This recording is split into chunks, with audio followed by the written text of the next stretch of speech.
Welcome to the Best Damn Coach podcast. I am excited that you are here as we enter into the last 30 days of 2023.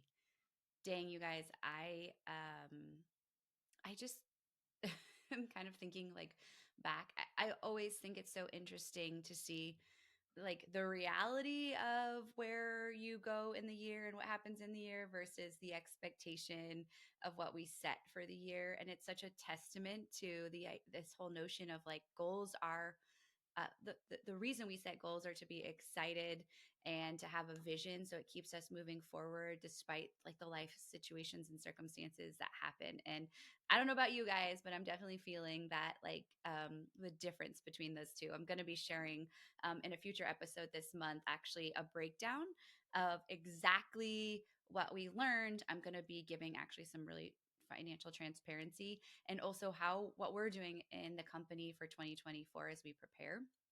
We've already come together as a team. We've set our goals. We've done a lot of reflection. We are very clear before 2024 even starts on where we're going to be moving and how we're going to like set up our targets for 2024.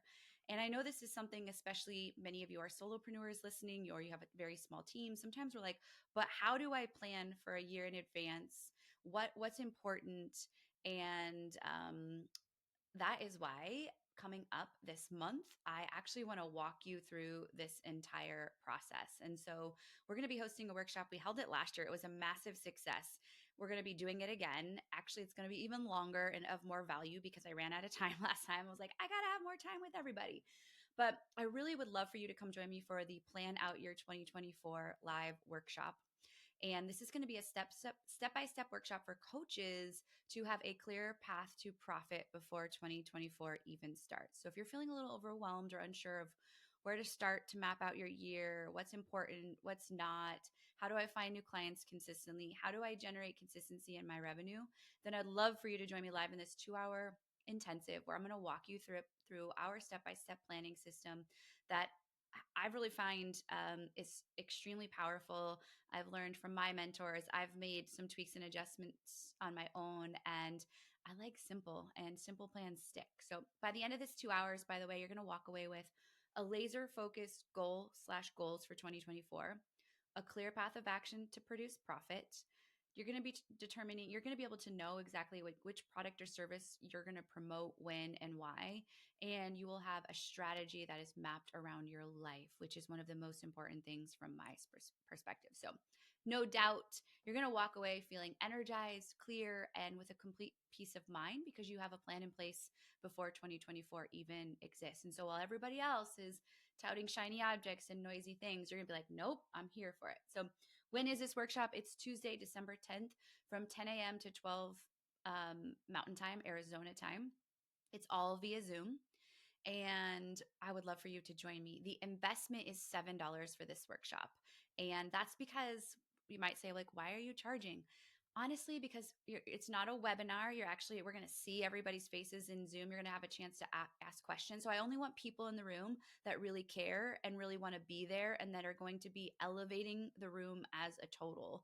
I want people who are serious about what 2024 is going to bring them. And so if that is you, I would love for you to head on over to Amanda-Walker/best, and you can sign up right now. And I'm just totally pumped to meet y'all there. So, on that vein, today we're going to be talking about how you specifically can start to plan ahead for 2024 with your clients. And I think there's some things that a lot of coaches miss, or some opportunities that coaches miss around this time of year. And so, that is the case with new clients, but also your existing clients. So if you've been working with someone for maybe 3 months and they're part of a 6-month contract and the new year falls right in the middle, don't be afraid to take today's learnings and shake things up and over deliver. But in general, there are some things that I think you can definitely do to support your clients more richly and more deeply as you kickstart a new year.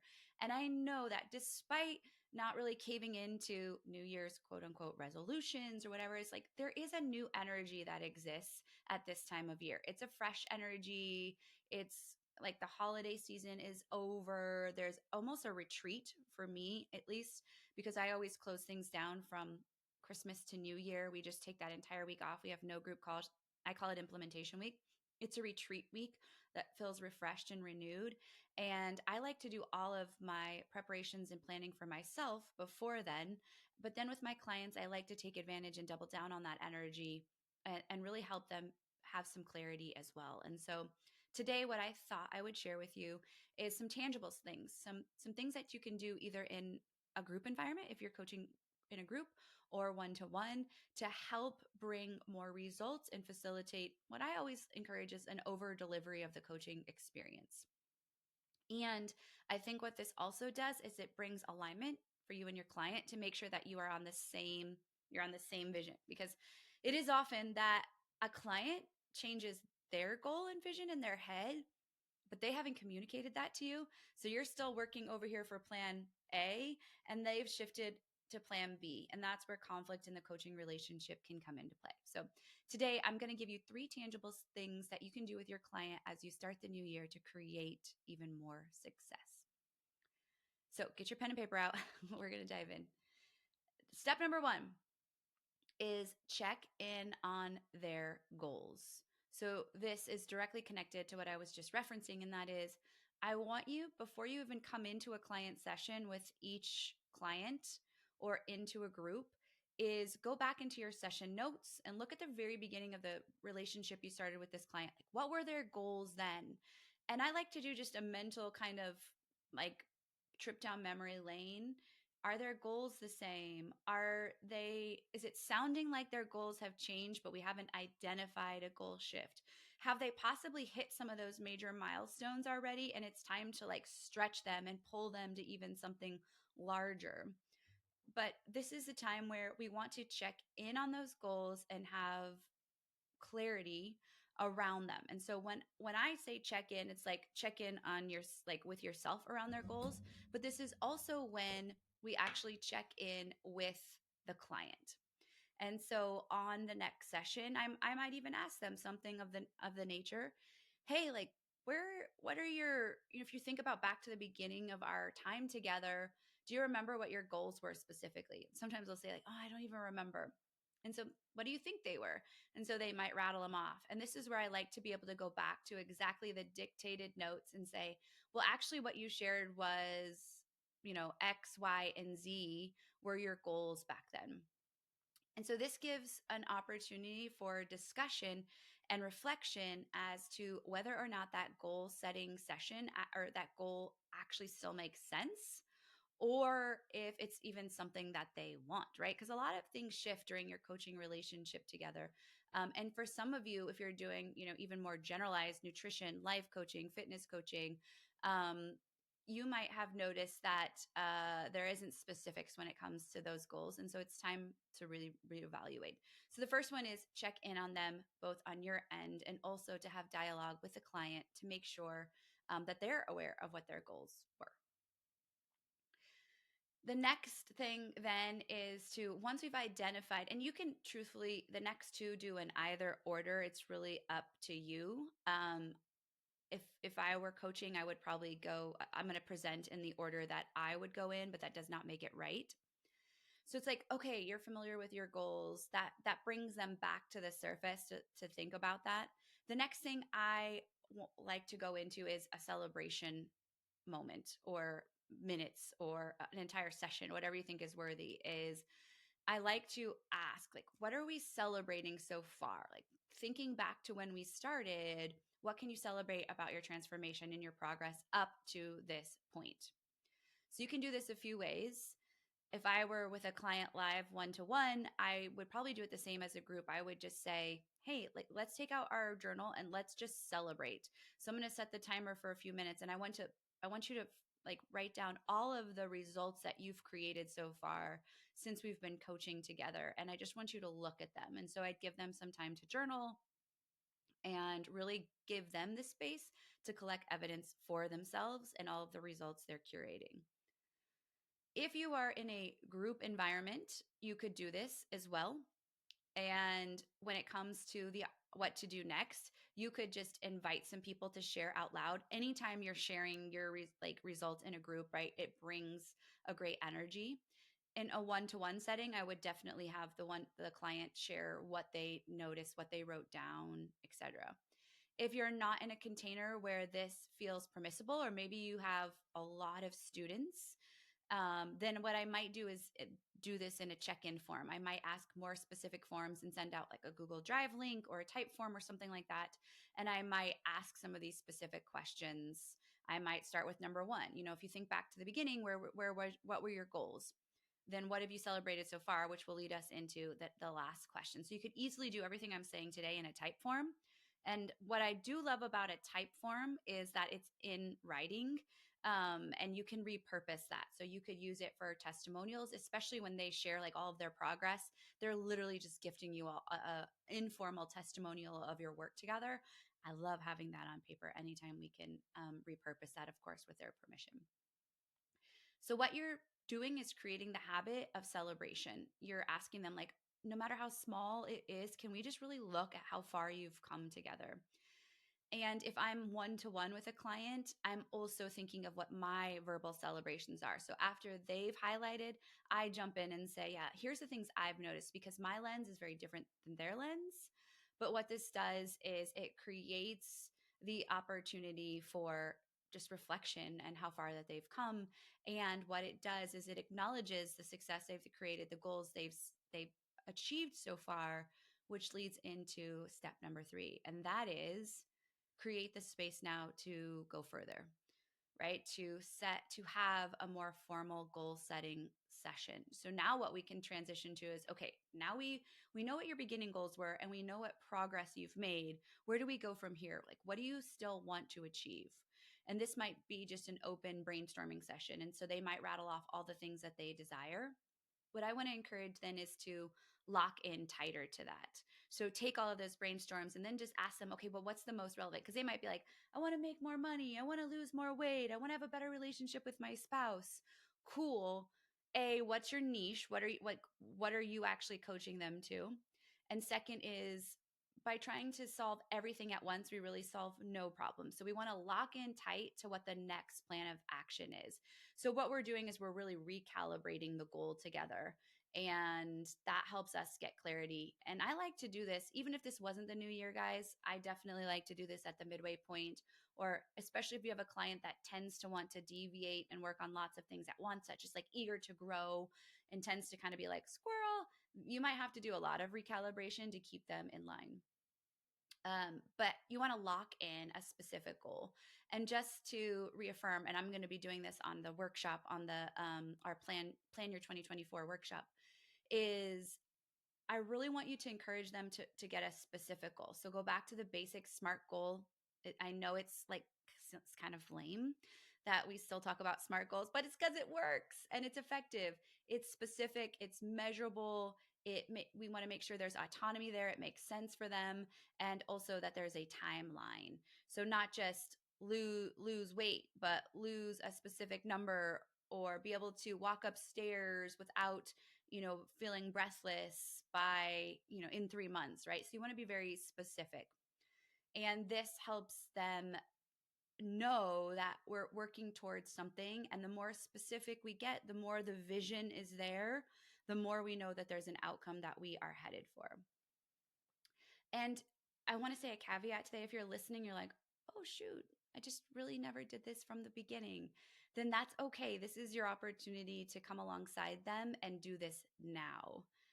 I do think that this should be a first step in everyone's journey with a client, specifically a one-to-one client. And in some ways, your group clients, is there needs to be a specific goal that they're working for.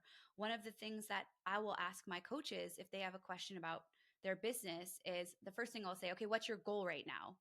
Because I don't want to presuppose that everybody's main goal is to make money. Sometimes it's not. So in order to support my clients, I need to know what their main goal is, because that's going to determine how I support their thinking and the action and behaviors they spend around it. So once you guys have come together and you've identified what the specific goal is, then you map out a plan, which is again what we're going to be doing in the workshop on the 19th. Is we're going to lock in what's the goal and how are we going to get there. So we're going to reverse engineer the goal. And in business, what I often see is that we want to make 100K, but we don't really know how we're going to get there. This is also what happens with our clients. They have a vision of what they want. They want to be debt free. They want to feel less overwhelm or burnout. They want to be able to run a mile, whatever the case is. Then how are we going to create that plan so that they can build up to confidently and without stopping run 1 mile? We have to reverse engineer and we have to set a plan in place, which is where a framework comes in, which is where you as the coach get to use your own sweet sauce genius to really map out a plan for them. And lastly, as part of that, then is I think what honestly comes up very organically in this conversation, and why I also like to do this throughout the throughout the podcast, throughout the coaching relationship, is this is a great time to consider the possibility of renewal and talk about it openly with your clients. And I'll drop a link to the show, to a previous episode of the podcast where I talk about how to renew your clients very organically. And the renewal process starts not at the end, it actually starts at the beginning. When with a client, you're already planting seeds that if it feels very aligned and you enjoy working with that person, the goal set changes. And if they love having you in their pocket and the relationship is very symbiotic, then heck yeah, let's keep going, right? And I find that coaches just don't have that conversation because they're not sure how to enter into it. And so for me, if I were at this point in a relationship talking with my client about their next goal set, I might say, okay, this is excellent. I definitely think that, we're going to be able to make headway here in 3 months. I also want you to know that at the end of 3 months, I still think there's some room for us to continue working together to achieve XYZ, in an additional 3 or 6 months. So I want you to know that I would love to support you all the way through this. And I can also, share more about what that looks like. So then you're inviting them. Two things are happening here. You're planting the seeds that the relationship doesn't end because the formality in the contract initially was 6 months.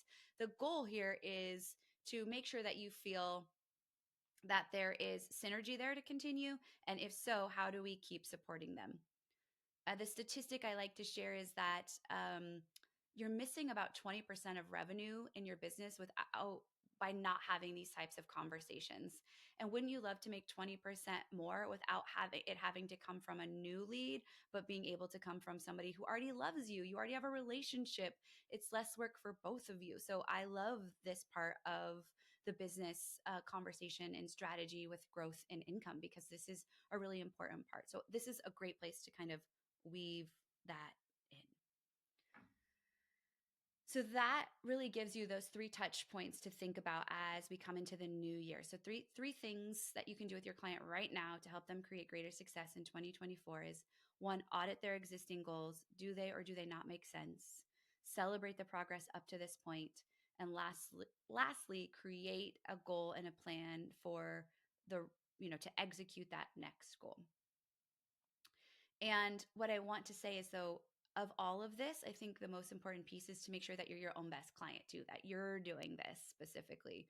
You should bring yourself into this process, because then you're going to be able to, share with empathy and authenticity around what it's like to set goals and how that can be scary sometimes, and how sometimes you don't meet them, and what does that all look like? And so if you're not doing that work too, it's really a challenge of integrity to ask your clients to do the same. And that piece for me is key. And that's what makes you more confident as a coach and gives you more power and passion behind your work, is if you are doing the things you would ask your client to do.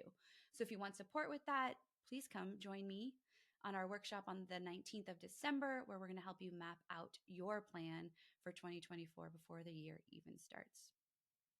So I hope that episode just serves you. Apply this process to yourself, then take it to your clients. As always, I love to keep the conversation rolling. So if you have a question after you listen, please send me a DM. I am the one replying in my DMs.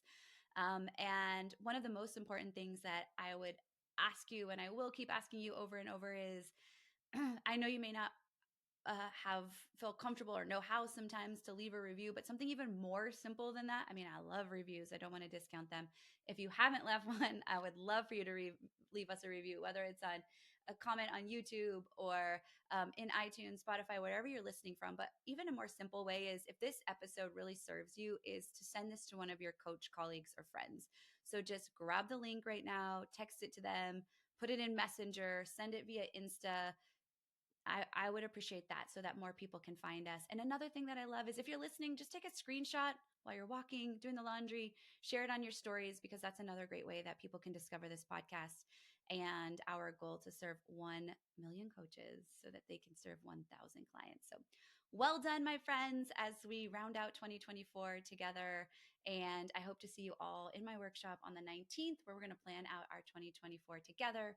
And you can again sign up for that at amanda-walker.com/best. So keep on coaching them up, and I will see you guys on the next episode.